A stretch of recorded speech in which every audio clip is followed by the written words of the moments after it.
Bien, donc ce serait intéressant de faire un backup si vous voulez. Vous pouvez fermer et vous cliquez sur enregistrer pour enregistrer le document. Et voilà, clic droit, compresser. Évidemment, vous n'êtes pas obligé de faire autant de backup que ce qu'on fait ici, hein, toutes les 3 minutes, non. Hein. C'est juste pour la démonstration ici. Voilà, une fois que c'est fait, vous pouvez réouvrir les documents, le livre et les documents.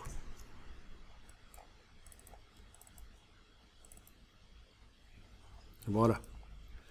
Donc notre backup, je vous rappelle, c'est donc le zip qui est là, tout bêtement.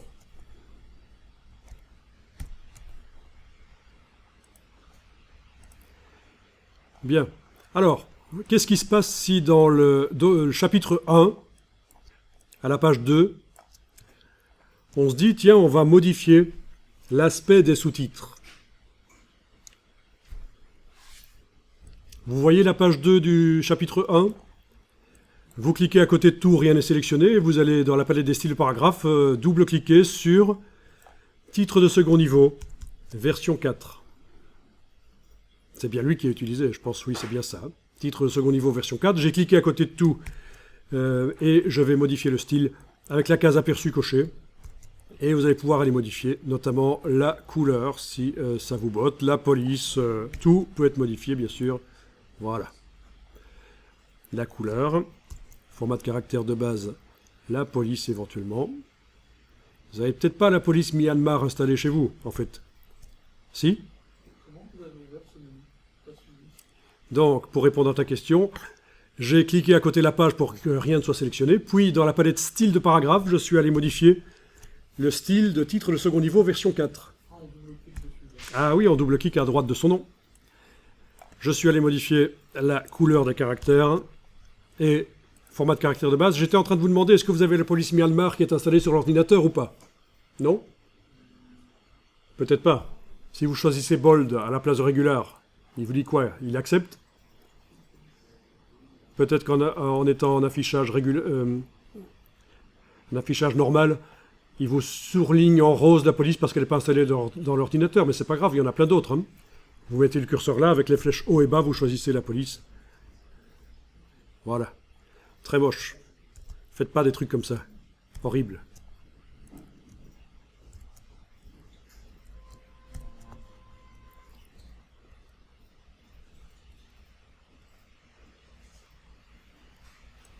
Voilà, je vous laisse modifier ce que vous voulez là-dedans.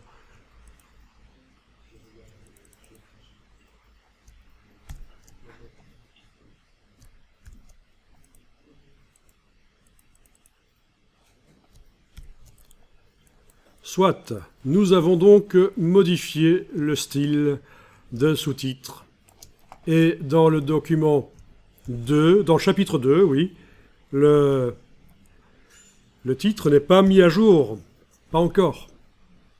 C'est toujours l'ancien sous-titre, l'ancienne version de titre de second niveau, version 4. Alors que dans le document 1, ça a été mis à jour. Mais c'est là qu'il faut demander la synchronisation. Donc voilà, on va faire la synchronisation. Vous allez activer avec la touche majuscule les documents qui sont concernés. Vous avez bien la petite icône ici qui indique que le document chapitre 01 est la source des styles. On est bien sur chapitre 01, là on a modifié le sous-titre. Eh bien, vous allez demander de synchroniser. Donc, pour synchroniser, il y a l'icône ici éventuellement. Sinon, il y a ici synchroniser livre. Synchroniser livre. Et alors, du coup, ça bosse. Voilà, synchronisation terminée. Il se peut que les documents aient été modifiés, ben j'espère. Et dans chapitre 2, voilà, ça a été fait. Le document a été modifié. Oui, il vous a mis des rectangles roses des gabarits en dessous. Ce qui n'est pas l'idéal. Vous savez quoi? Au niveau de la synchronisation des gabarits, on va aller la désactiver pour l'instant. option de synchronisation, désactiver les gabarits, parce que sinon ça nous remet les rectangles roses en dessous. En tout cas, ça a fonctionné. Dans le document 2, vous avez maintenant les sous-titres qui ont été mis à jour. C'est ça le principe, en fait. Donc, n'hésitez pas, contrairement à ce que je vous avais dit, ne synchronisez pas les gabarits. C'est pas pour rien qu'ils ne les synchronisent pas d'office. Donc, dans le menu de la palette livre, à option de synchronisation, décocher, gabarit. Parce que vous voyez ce qui se passe, il nous a mis des rectangles roses en dessous. On avait supprimé ces rectangles roses, mais ils sont revenus parce que les gabarits sont synchronisés. Voilà, ça ne nous intéresse pas.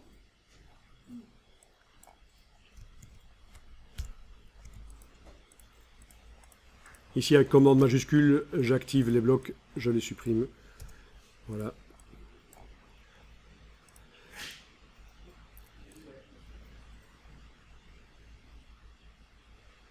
Et donc, voilà comment vous allez pouvoir faire des longs documents avec des documents jumeaux, en quelque sorte, complémentaires.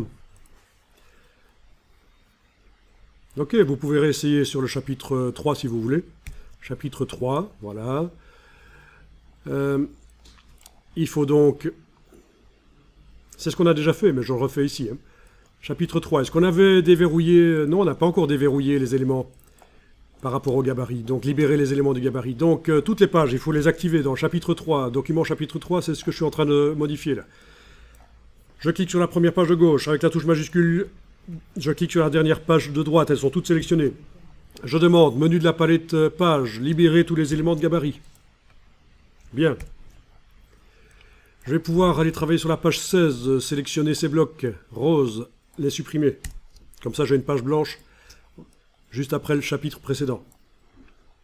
Page 17, je vais aller modifier les choses. Je vais faire 2 colonnes de texte bien grandes comme ça. Voilà. Avec l'outil texte, je clique dans le bloc de gauche. Je le remplis de texte de substitution. Je sélectionne tout. Dans la palette des paragraphes, ça doit être le paragraphe. Corps du texte, version 1, aligné sur la grille. Dans la palette des styles de caractère, j'enlève le style de caractère. Voilà. Oui, j'aurais pu chaîner les blocs. Mais il y a encore temps de le faire. Personne n'a dit qu'on ne peut pas chaîner les blocs une fois qu'il y a du texte dedans. Donc je vais chaîner le bloc de la page de gauche avec celui de la page de droite. Flèche noire, je clique sur la porte de sortie ici. Je clique sur le bloc là, voilà. C'est chaîné. Ok. Donc si je remplis avec du texte de substitution, voilà, ça remplit. Parfait.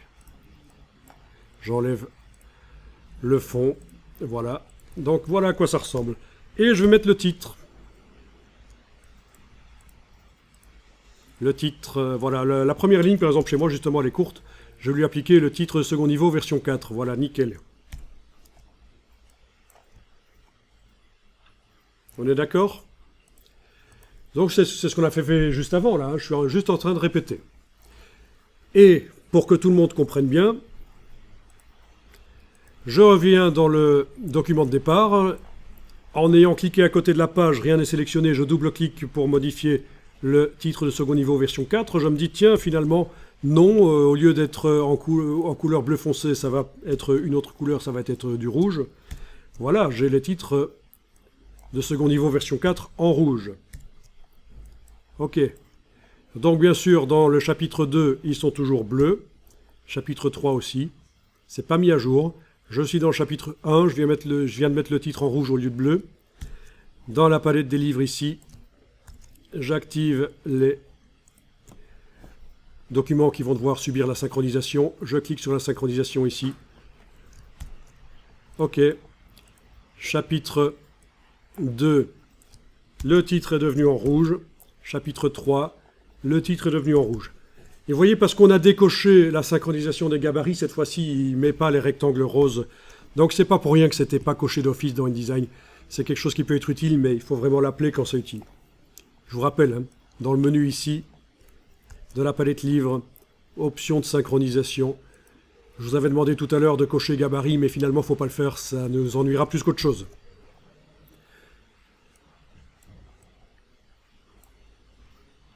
Voilà. Et quand on ferme les documents, il va nous demander si on veut les enregistrer. On répond enregistrer, enregistrer, enregistrer, puisque les 3 avaient été modifiés. Voilà. Petit backup en compressant rapidement tout le dossier. Voilà.